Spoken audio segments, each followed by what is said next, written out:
राम मंदिर आप कहें कि आपने बनाया है, तो फिर सुप्रीम कोर्ट क्या कर रहा था? भाई राम मंदिर आपने कहाँ बनाया? अगर आज कांग्रेस की सरकार होती और उसके राज में फैसला आया होता तो कांग्रेस भी बनाती। जुमला, झूठ, ढकोसले तो मामा कहना, भाई मामा तो कंस भी था, लेकिन आप मामा स्वयं घोषित मामा हैं आप। मिलत टाइम्स की चुनाव यात्रा लगातार जारी है और इस वक्त मेरे साथ मौजूद है मोहम्मद वसीम अहमद।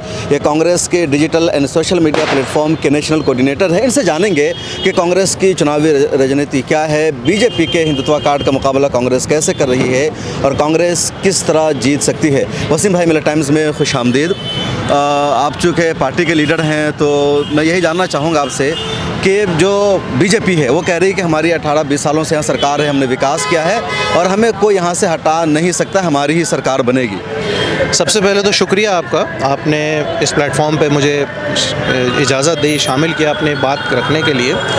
जैसा आपने कहा कि बीजेपी कह रही है कि हमें यहाँ से कोई हटा नहीं सकता, अगर ऐसा नहीं होता तो ये पिछली बार कैसे हटे थे?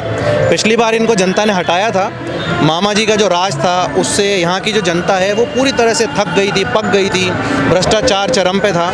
वही हाल आज भी है, किसी से छुपा नहीं है। जनता आज भी सिर्फ 17 तारीख का इंतज़ार कर रही है कि 17 तारीख आए और हम वोट के द्वारा इस सरकार को उखाड़ सकें। वसीम भाई, बीजेपी का जो सबसे बड़ा चुनावी फैक्टर है या जिन मुद्दों को उठाकर वो चुनाव जीती है वो है राम मंदिर, हिंदुत्व कार्ड। और मैंने देखा भोपाल में, दूसरे कई शहरों में राम मंदिर के बड़े बड़े पोस्टर लगे हुए हैं, नीचे नरेंद्र मोदी साहब की तस्वीर है, दूसरे नेताओं के। तो कहीं ना कहीं बीजेपी फिर यही प्रचार कर रही है कि हमने राम मंदिर बनाया है, हिंदू धर्म का सर ऊँचा होगा और हिंदू महफूज रहेंगे, और कांग्रेस इसका मुकाबला करने में, इसको काट करने में हमेशा नाकाम रहती है। नहीं, ऐसा नहीं है। देखिए, आप राम मंदिर आप कहें कि आपने बनाया तो फिर सुप्रीम कोर्ट क्या कर रहा था?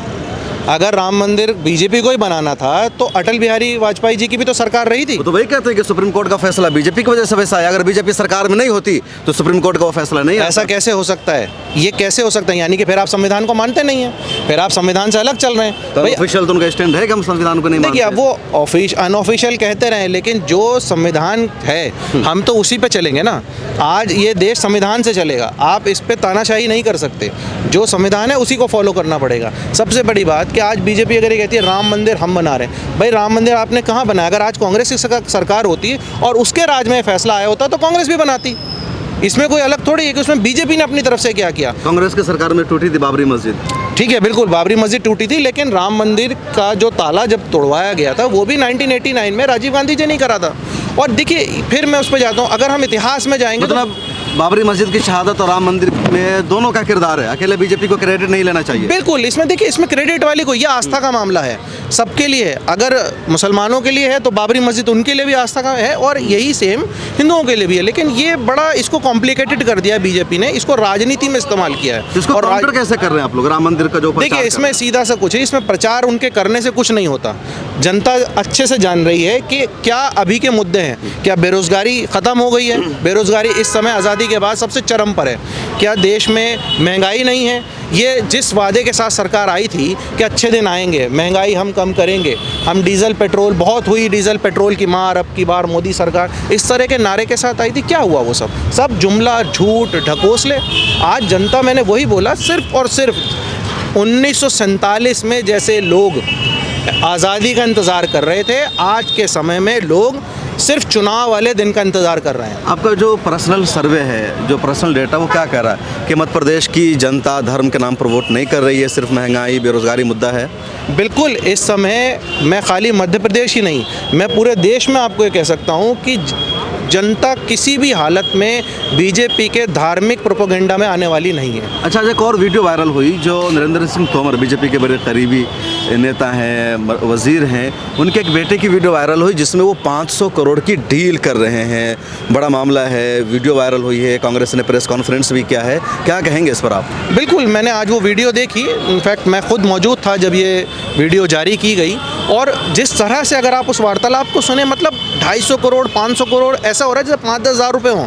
उधर से कहा जा रहा है 500 करने लगे, ओके ठीक है, बड़ा नॉर्मल, ना चेहरे पे कोई हाव भाव बदल रहे हैं। तो सीधी सी बात है कि भ्रष्टाचार चरम पर है। जिस चीज़ की राहुल जी बार बार कह रहे हैं कि ये जो सरकार है मध्य प्रदेश की, ये पूरी तरह से कमीशन खोर सरकार है। 50% कमीशन का उन्होंने हमेशा से इस चीज़ को कहा है। कांग्रेस पार्टी का स्टैंड रहा है कि बिना पैसे दिए कोई काम नहीं होता। तो सीधी सी बात है। और फिर लैंड एंड माइनिंग के जो मंत्री हैं 2019 तक तो नरेंद्र तोमर रहे हैं, और आज उनका लड़का साफ साफ उसमें शामिल दिख रहा है। तो भाई इसकी जांच कराई जाए। कांग्रेस पार्टी ने यही आज कहा भी है प्रेस कॉन्फ्रेंस करके, आप जांच कराएं इलेक्शन कमीशन क्या कर रहा है। इलेक्शन कमीशन को भी इसमें बिल्कुल आगे आना चाहिए और देखना चाहिए। एक और बात जो मैं देख रहा हूँ, जगह जगह जा रहा हूँ, शिवराज सिंह चौहान के चेहरे को बहुत डाउन रखा गया है। सीधे नरेंद्र मोदी के चेहरे पर इलेक्शन लड़ा जा रहा है। हालांकि पिछले 18 साल से वो चीफ मिनिस्टर हैं, 2003-04 के बाद वो बने थे और अभी तक वही हैं, कोई और उनकी जगह नहीं ले सके। इससे पहले जो लोग बने, उमा भारती 1 साल रहे, एक और बने, वो भी 1-1.5 साल रहे।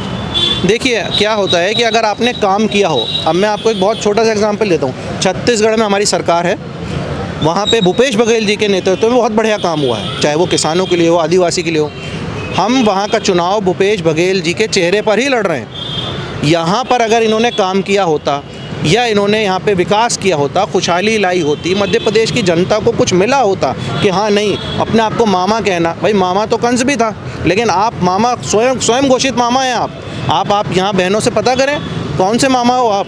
यहाँ पर कितने तरह के महिलाओं पे अत्याचार हो रहे हैं, कोई मतलब नहीं। आप सिर्फ प्रचार, ये पोस्टर लगा देना, ये पैसा खर्च करके, सिर्फ ये ढकोसला है, दिखावा है। आखिरी सवाल, कितनी सीटों पर जीत की उम्मीद है आप लोगों को? मेरा अपना अनुमान है कि हम लोग 140 प्लस मध्य प्रदेश में लेकर आ रहे हैं। पूर्ण बहुमत की सरकार हर हाल में 15-20 सीट लेकर के बीजेपी में जाए, बीजेपी खरीद ले, तभी कोई फर्क नहीं पड़ने वाला। हम लोग पूर्ण बहुमत ला रहे हैं और 140 प्लस का है। हो सकता है कि ये टैली ऊपर भी जा सकती है। मैं शुरू से कह रहा हूँ, मैं यहाँ के चुनाव को बहुत नज़दीक से देखा है, मैं यहाँ मौजूद भी हूँ, कि कर्नाटक जैसे रिजल्ट मध्य प्रदेश भी देने वाला। वन साइडेड लहर है। एग्जैक्टली। तो ये मोहम्मद वसीम अहमद है, नेशनल कोऑर्डिनेटर है डिजिटल मीडिया प्लेटफॉर्म के, और पूरे कॉन्फिडेंस के साथ कह रहे हैं कांग्रेस की 2018 की तरह एक मरतबा फिर जीत होगी। लेकिन 2018 में जो जीत हुई थी बहुत बड़ी जीत नहीं थी, 2 सीटों की कमी रह गई थी, अलायंस करना पड़ा और बीजेपी ने सरकार नहीं चलने दिया। लेकिन इस मरतबा कह रहे हैं 140 प्लस सीटें आएगी।